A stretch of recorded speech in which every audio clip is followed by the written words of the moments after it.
In this video, I want to expose you to a special class of mirrors called parabolic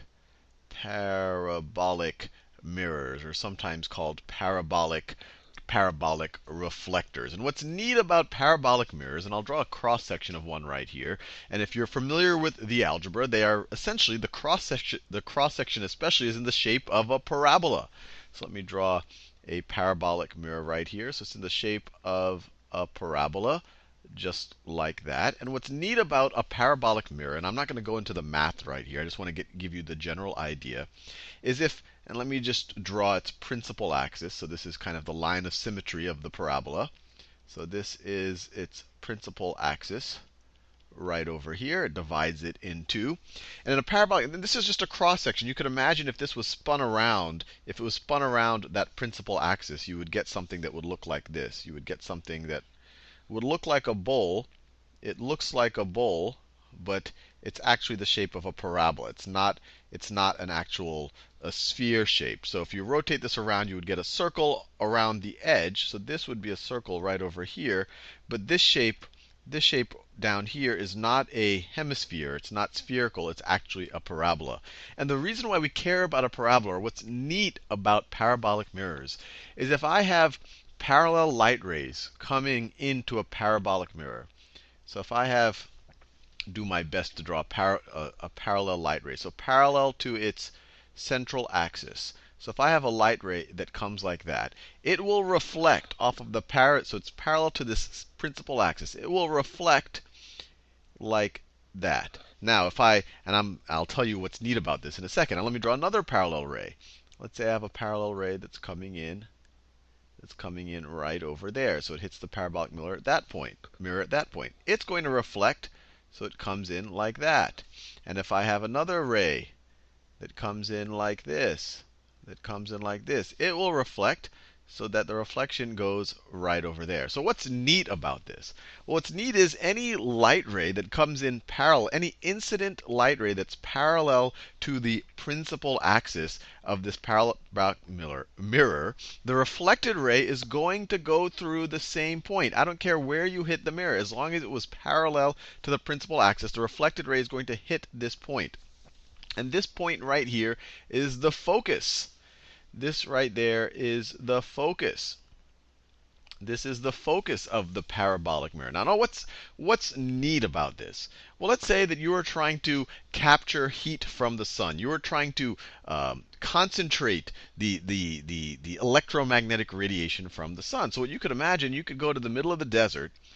And people do this. And you set up parabolic mirrors like this that are pointed at the sun. And the sun's rays come in, and the sun is so far away, they're essentially just coming in parallel, because they are radiating from the sun, but the sun is 93 million miles away. So the rays, for our purposes, are essentially coming in parallel. And what's neat about them is when they hit the surface of the parabolic mirror, they all get reflected to one point. So if you have a ray coming in there, it's going to get reflected there. If a ray coming in like that, it's going to get reflected like that. And so all of the energy can be focused on a point like that. And so you could imagine you might have a water pipe kind of running into the screen here. And so all of that light energy would be used to heat up that water pipe. So it's a pretty a neat way to concentrate energy. Another thing you might want, maybe instead of taking in energy, maybe you want to give out energy so that all of the beams of light are parallel. For example, let's say you have a light for a car. If you have a light, you could imagine if car headlights were just, if I drew a car like this. Let me scroll down a little bit. If I drew a car like this, have a reasonable attempt at a car. So let's say that this is a car right over here. I think you get the idea. This is the wheel housing. That's the wheel. So forth and so on. This isn't about the drawing of the car. But you can imagine if we just stuck light bulbs at the front of cars. So you could imagine just a light bulb sitting at the front of a car. So that's a light bulb. And that would provide light, but it would provide light in all directions radially outward. It would be kind of useless. First of all, it would probably, the way I drew it here, would probably show up in the dude's eye who's trying to drive the car. But it's a lot of wasted energy. A lot of the light is coming back onto the car and is pointing in all sorts of random directions. It's not so useful. When you are driving a car, you want all of the light pointed at the road or maybe the stuff that's directly above the road. So how could you point the light? Well, you could use a parabolic mirror, and any car you look at will have a light inside of a parabolic mirror. And what does that do? Let's say instead of this situation that I just drew, let me clear this out, and I'll draw it on a larger scale just to make it. Let's say I had a parabolic mirror here. So I have a parabolic mirror. Obviously, this looks more like a snow shovel or something, but I'm drawing it way huge just so you get the general idea. So this is a parabolic mirror. And let's say we put the light bulb now, we put the light bulb at the focal point, at the focus of this parabolic mirror. Now what's going to happen? Well, light that has to go in this direction, that comes radially outward, that's good, because that's light that's being useful to the driver. It's actually illuminating the road. But light that's going backwards, light that's radiating outward from that focus of the parabola, it's going to be reflected. It's going to do the exact opposite of that solar energy collector. It's going to be reflected out parallelly, or in a parallel way. And it's just going to, so all of the light, because of this parabolic reflector or parabolic mirror, all of the light that this light source is generating, or most of it, is going to be emitted parallel to the principal axis of the parabola. And actually, you could point the light. If you actually moved this parabola around, you can point which direction the light's in. So it's actually a pretty useful thing to have.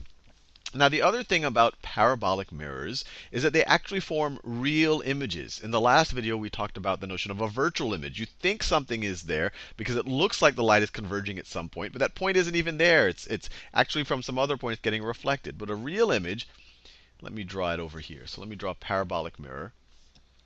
Let me draw big parabolic mirrors to make the diagram clear.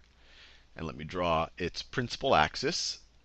So its principal axis, this is kind of a side profile of it. Let me draw its principal axis just like that. And let's put an object. So I'm going to define a couple of interesting points here. So first of all, we have our focal point. I'll call that F. And then there's something called the center of curvature. And the curvature I always imagine as a sphere. But for center of curvature of a parabolic mirror, it's actually going to be 2 times the focal length. So if this distance right here, let me make it clear. I'll call that this distance right here is F. Then this distance right here to the center of curvature, we call that point C, but this distance over here is going to be F as well. Or it's going to be 2F from, you could imagine, that vertex, or that kind of that minimum point of the parabola, depending on how you want to view it. Now what I want to do is put a couple of objects in front of this parabolic mirror and just think about what happens to the light rays of that object. So let's first put an object here. So I'm just going to draw the object as an arrow.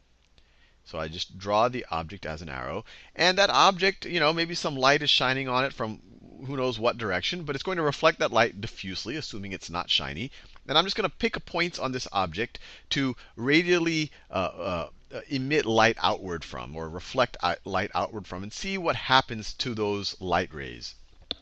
So let's say, and for the sake of simplicity, whenever you do something with a parabolic mirror, it's good to emit one radial ray that's parallel and one that goes through the focus, because we know what they're going to do after that. So let's do one that's parallel. So, and of course, these are just 2 of the gazillions of light rays that are being emitted from every point of this object. But we're just doing this to understand what will the image of this object actually look like. So let's do one parallel. It hits the surface of the parabolic mirror, and then it reflects and goes through the focus. We know that already. And then let's make another light ray go through the focus. So let's make another light ray go through. Let me draw it a little bit better than that. Another light ray going through the focal point, just like that. And then it reflects, and it'll be reflected in a parallel way. So what just happened here? Those 2 rays that were emitted by the same point, on this arrow object, they both get, they radially emit outward. They reflect on this parabolic mirror at 2 different points, but then they converge again. they converge right over there. And actually, if you put, and we could do that with every point. If you did the stuff that leaves that point, actually both of those are going to go and come back, go through the focal point, and then come back right over here. I mean, they'll keep going. But you can imagine, you could do this with every point on this arrow. And what you're going to do is get an image that looks like this. You're going to have an image that looks like this. This point up here corresponds to that point. This point corresponds to that point.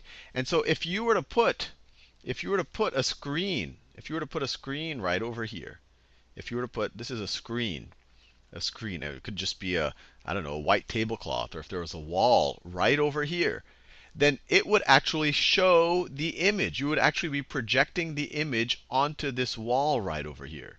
It would actually be a projected image. And that projected image that we're talking about, where the light is converging, so the light comes radially outward from each point of this arrow, and then it converges on a point on this screen, that image that gets formed, we call that a real image.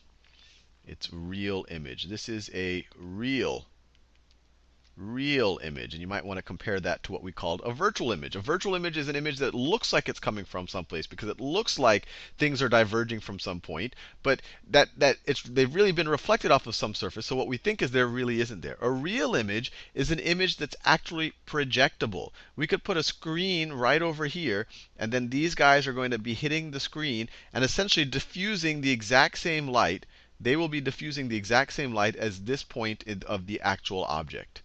And because of that, the screen will look just like the object. This is a projectable image. Anyway, hopefully you found that useful. I realize I've gone longer than I like to with some of these videos. We'll talk a little bit more about parabolic mirrors in the next video.